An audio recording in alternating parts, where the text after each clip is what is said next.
Varicose veins కి సరైన చికిత్స కోసం సంప్రదించండి ఎవిస్ హాస్పిటల్. నమస్కారం, వెల్కమ్ టు సుమన్ టీవీ. నేను గీతాంజలి. ప్రస్తుతం మనతో పాటు ప్రముఖ జ్యోతిష్యులు బ్రహ్మశ్రీ నందిభట్ల శ్రీహరి శర్మ గురువు గారు ఉన్నారు. వారితో మాట్లాడదాం. గురుగారు నమస్కారం అండి. వాగర్థావివ సంపృక్తౌ వాగర్థ ప్రతిపత్తయే జగతః పితరౌ వందే పార్వతీ పరమేశ్వరౌ. సదాశివ సమారంభాం శంకరాచార్య మధ్యమాం అస్మదాచార్య పర్యంతం వందే గురు పరంపరాం.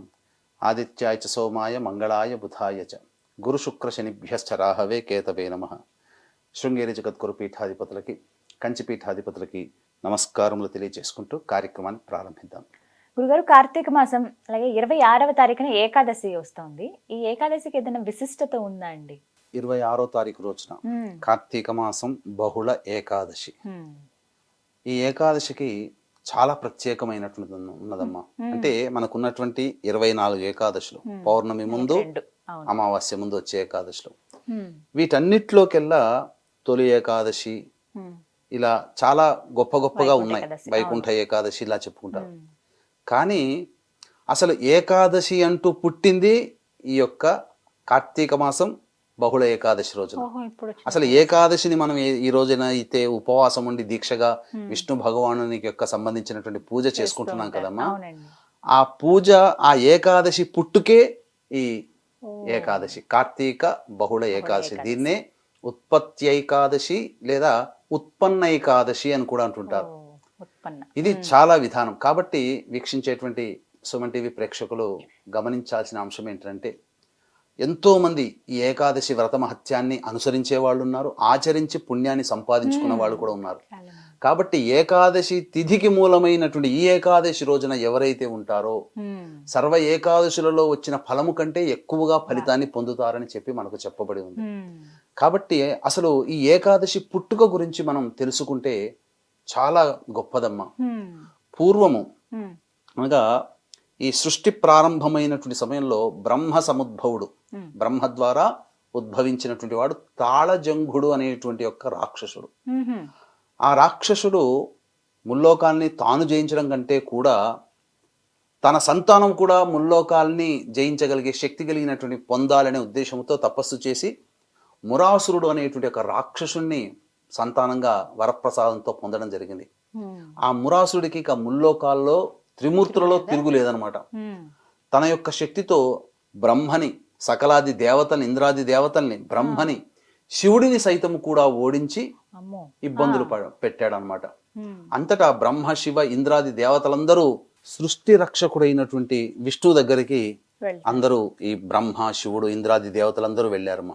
వెళ్ళిన తర్వాత ఇక నేను ఎలాగైనా కానీ యుద్ధం చేయక తప్పదని ద్వంద్వ యుద్ధము అనగా బాహాబాహిగా 1000 సంవత్సరాల పాటు విష్ణు భగవానుడు యుద్ధం చేస్తాడు. చేసిన తర్వాత ఆ మురాసుడి శక్తి ముందు విష్ణు అలసిపోతాడు. అలసిపోయిన తర్వాత సింహవతి అనేటువంటి ఒక గుహలోకి చేరి విశ్రాంతి తీసుకుంటుంటాడు. ఆ విశ్రాంతి తీసుకునే ముందు సంకల్పం చేసుకుంటాడు, నేను మళ్ళీ విశ్రాంతి నుంచి బయటికి వచ్చిన తర్వాత ఎలాగైనా కానీ నేను మురాసుని సంహరిస్తాను అని చెప్పి సంకల్పం తీసుకొని విశ్రమిస్తున్నప్పుడు, ఆ విశ్రమించిన తర్వాత అతని శరీరం నుంచి ఒక కన్య ఉద్భవించింది. విష్ణువుని వెతుక్కుంటూ ఈ మురాసురుడు వచ్చాడు కదా. ఆ మురాసురుడితో యుద్ధము చేసిన తర్వాత ఆ కన్య ఆ మురాసురుని సంహరిస్తుంది.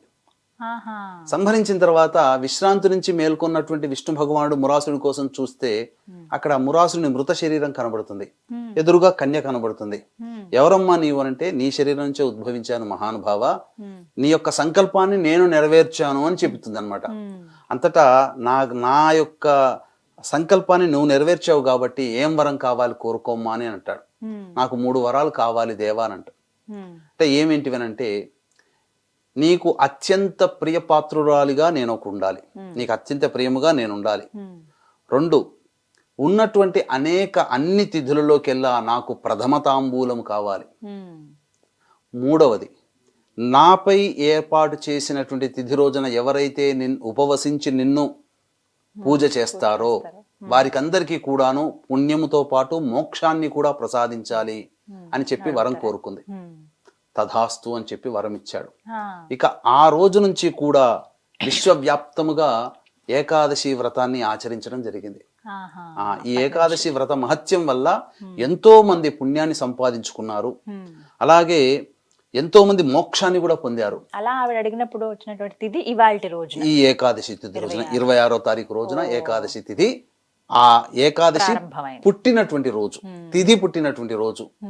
అయితే సైన్స్ పరంగా కూడా ఆలోచించిన ఈ అమెరికన్స్ వాళ్ళందరూ కూడా ఎంతో మంది రీసెర్చ్ చేశారు. ఎందుకు వీళ్ళ ఆయుర్దాయం చాలా ఎక్కువగా ఉంటుంది ఏంటి అనంటే, వీళ్ళు నెలలో ఒక 2 రోజులు ఉపవాసం ఉంటున్నారు అని చెప్పి తెలిసిందమ్మా. ఆ తెలిసిన తర్వాత ఉపవాసం ఉండడం వల్ల ఏం జరుగుతుంది, శరీరం తన తాను రిపేర్ చేసుకుంటుంది.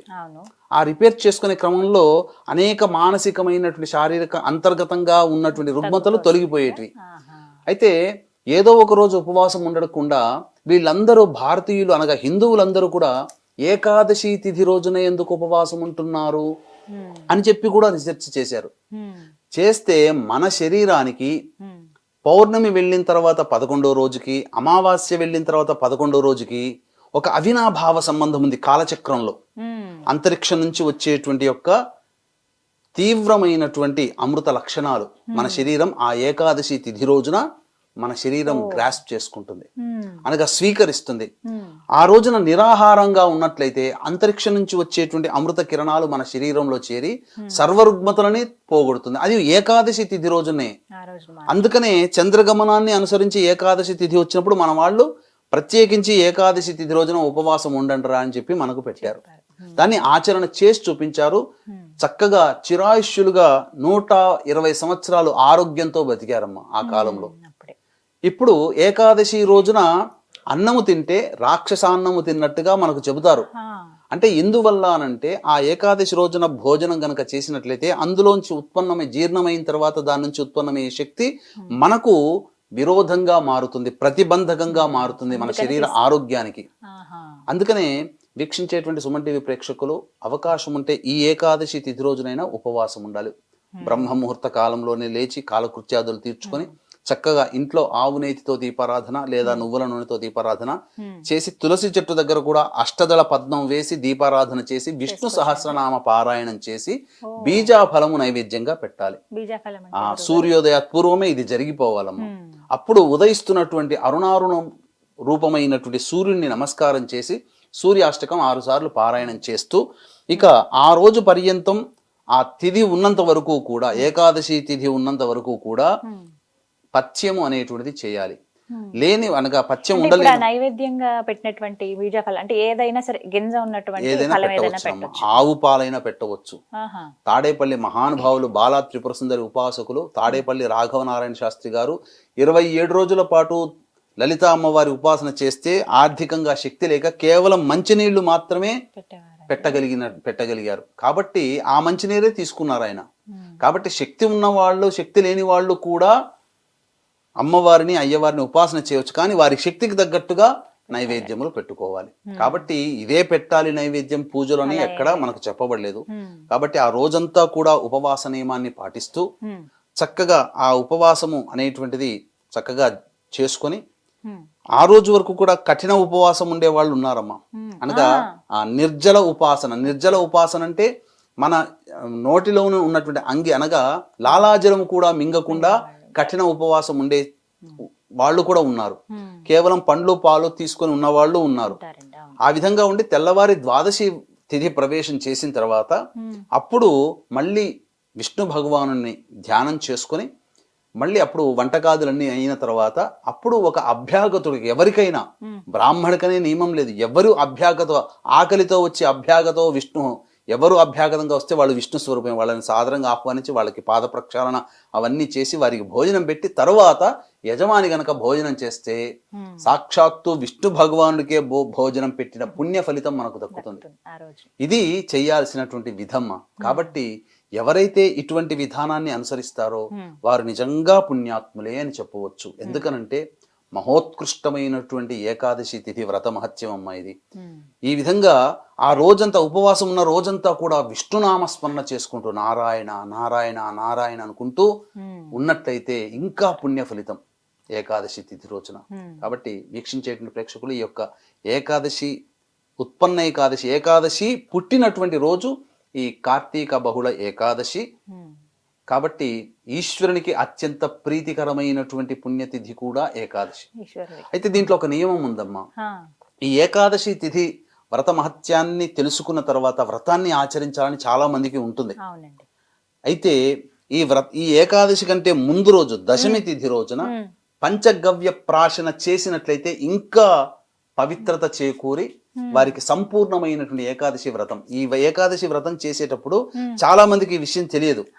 దశమి తిథి రోజున పంచగవ్య ప్రాశన అనేటువంటిది చేయాలంటే ఆవు పాలు, ఆవు పెరుగు, ఆవు పేడ, ఆవు గోమూత్రము, ఆవు నెయ్యి, ఈ 5, ఈ ఆవు పెరుగు, ఆవు పాలు, ఆవు నెయ్యి, ఆవు పంచకం, ఆవు పేడ, ఇవన్నీ కొద్ది కొద్దిగా అవి స్వీకరించినట్లయితే పవిత్రత వస్తుంది శరీరానికి.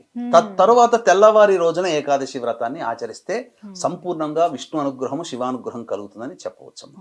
చక్కగా వివరించారు గురుగారు. నమస్కారం అండి. సర్వం శ్రీ ఉమామహేశ్వర పర బ్రహ్మార్పణమస్తు.